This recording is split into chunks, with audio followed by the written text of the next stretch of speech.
Hello everyone and welcome back to the finals of the Magnus Carlsen Chess Tour. We are in match 2 and this is the 6th game of the match. So this is the second game of the Blitz section. After 4 games of Rapid, the end result was a draw as Magnus was able to retaliate in one of the games.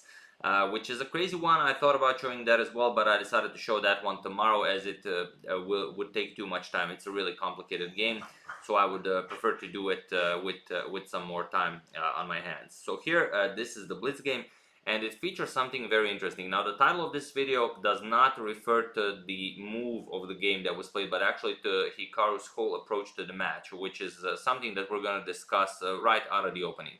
And some of you are saying that the sound is low, that you can't hear, but I've tried listening to the video on YouTube on my laptop and also on my phone. Sounds perfectly fine. I have no idea why you guys have problems with the sound. But okay, getting back to the game, Nakamura with the white pieces opens with e4, and for the 2 previous games of the Rapid where Nakamura had the white pieces, he went for a line of the Berlin defense, which is really weird. Magnus replies with e5, knight f3, knight c6, and bishop to b5. So the Ruy Lopez is on the board. Magnus again goes for the knight f6 line, which is the Berlin, and this has already been played twice in this match, in both of the Rapid games. And in both of the games, Nakamura chose this instant draw with castles, which goes knight captures on e4, d4, knight to d6, captures on e5, captures on b5, a4, now trapping the knight. Knight has to go somewhere, so he goes to d4, captures on d4, and now d5, ed6. This is all very much known. Knight captures queen captures on d6. And here, Hikaru just played queen e4 check, blocks, queen here, check, once again, queen blocks. And this is how the game 2 of the Rapids ended, and also how the game 4 of the Rapids ended. So, Hikaru basically said, I'm not going to play with white against Magnus. So he only played with the black pieces, and he won a brilliant game with the black pieces. However, in one of the games, Magnus was able to retaliate. So it was a very interesting approach to the match. Like, invest all the time preparing to play with the black pieces and, you know, just take a draw with white. So it's definitely interesting. However, here in this Blitz game, Hikaru does not castle. Instead, he plays bishop captures on c6. So here he wants to fight, as I guess he feels more comfortable fighting Magnus in Blitz against the Berlin than in Rapid. And he also doesn't want to blunder white, well, to go into Armageddon, because he knows that Magnus is the one that chooses the color, since he's the one who qualified for this match via winning a tournament, and therefore Magnus would for sure take the black pieces, and Hikaru would be forced to play for a win with the white pieces. So that's why he goes for a fight here. So bishop captures, we have d captures, and now d3. We have bishop to d6, and now knight b to d2. So the mainest of lines. Bishop to g4, and now h3. Challenging the bishop, we have bishop to h5. And now there is one game in the database where g4 was played. However, here we have knight to c4 by Hikaru, and it is as of move 8 that we have a completely new game. So here Hikaru is planning knight to e3, bring the knight over to f5, play g4, and have that monster knight on f5. And Magnus will shift his knight over to f8 to then go to e6. So Magnus starts exactly with this. Knight d7, and here we have a bit of horsing around. Knight to e3, knight to f8, knight to f5, and knight to e6. Both players improving the position of their knights. g4, now cementing that knight there on f5, and bishop to g6, and bishop to e3. Now Hikaru continues development. c5, Magnus grabs hold of the d4 square, and c3. At some point, Hikaru will, of course, have to break through with the d4. We have queen to d7, now preparing to castle queenside, and Magnus does the same. So we have castles queenside, and now f6. Magnus strengthens the central e-pawn, and now a series of prophylactic moves. King b1, king to b8, and now finally Hikaru strikes in the center with d4. And here we have c captures on d4, so grabbing that pawn in the center, c captures and e captures on d4. We have knight 3 captures on d4, so a nice capture fest in the center. Not the kind of capture fest agadmator had yesterday, but much smaller one. Knight captures on d4, and now rook captures on d4. Now the bishop cannot move as the queen is on d7, and Hikaru plans to bring this rook over to d1. So bishop captures on f1, the capture fest continues, e captures on f5, and now h5. Magnus wants to open up the h file to use for his rook.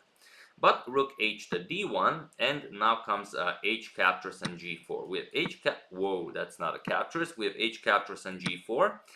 And the queen to e7, getting the queen out of the way, preparing some trades along the d file. Bishop is coming to e5, which will force the trade of rooks, and also the bishop will be on a very excellent square. However, Hikaru stops it for the moment, because now there's a lot of pressure here. So if you're not careful, if you try something like this now, you just get mated. Captures, captures, and just captures. King here, and this will be checkmate, as the rook covers the entire d file.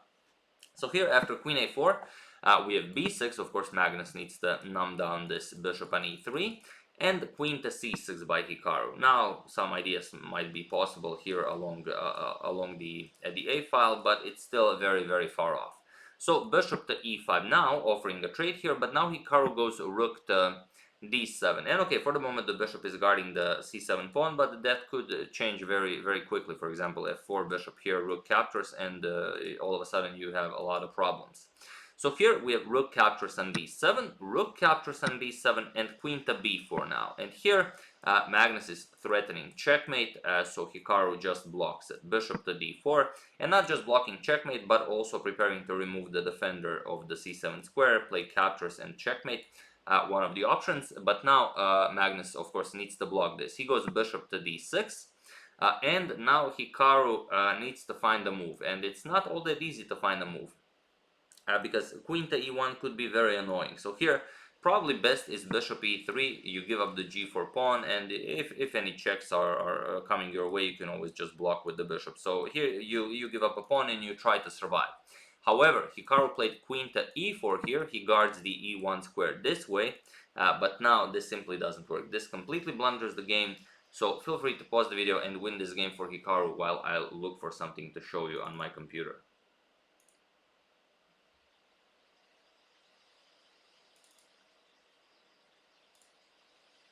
Alright, so for those of you who were able to do it, congratulations on spotting the instant win for Magnus.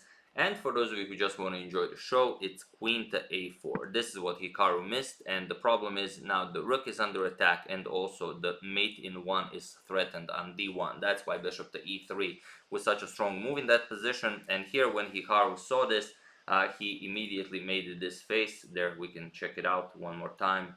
Not one more time, for the first time. There you have it. Quite an odd thing for Hikaru to blunder such a puzzle rush expert, to miss something like this, but what are you going to do? Happens to everyone. He made very, very few mistakes since this entire match started, and this is definitely his biggest one yet. So yeah, after queen to a4, of course Hikaru immediately resigns, because you have to prevent checkmate by something like this. You give up a whole rook, and then it's just pointless to continue. So Magnus clinches a win, and with this, the match, so he equalizes 1-1 in matches, and we will now have match 3 with the score being leveled. So it was a really, really incredible stuff. Like I said, I will show you the game that Magnus won in the Rapids, but I will do that tomorrow, as it's really a complicated one. But here, like I said, really, I don't think I've ever seen this strategy. I don't know if that was the strategy, or maybe it was just a spur of the moment thing for Hikaru to force that draw with white in both of the games of the Rapid. However, it is very interesting. You have a draw with white, so why not spend all of your time preparing for just winning with the black pieces? And he almost pulled it off, if that was his plan, but in the end Magnus prevailed with Hikaru blundering this idea. But yeah, it would be hard. Even if this game ended in a draw, Magnus would choose black in Armageddon, and it's it's hard to imagine that you can win against Magnus on demand. It's very, very hard to imagine. But anything can happen, as it always does in chess. So yeah, that's the game. I do hope you enjoyed it. I'm sure Hikaru most certainly didn't. And let's just check this out one more time. There you go. Sad Hikaru. So yeah, once again, I do hope you enjoyed it. I would like to thank James Coe, Kitty Waterman, Stefan Gebhardt, Mandip Ghoshal, and Brian Powell for a contribution to my channel. Thank you a lot. I really appreciate it. As usual, you can check 2 of my previous videos here. Thank you all for watching, and I will see you soon, continuing the coverage of the Magnus Chess Tour Finals, checking up on your wonderful suggestions, and whatever else happens in the chess world. So thank you all. I will see you soon, and have an excellent rest of your day. And Medo also says hi. Medo, say hello. Nope, he doesn't. See you soon.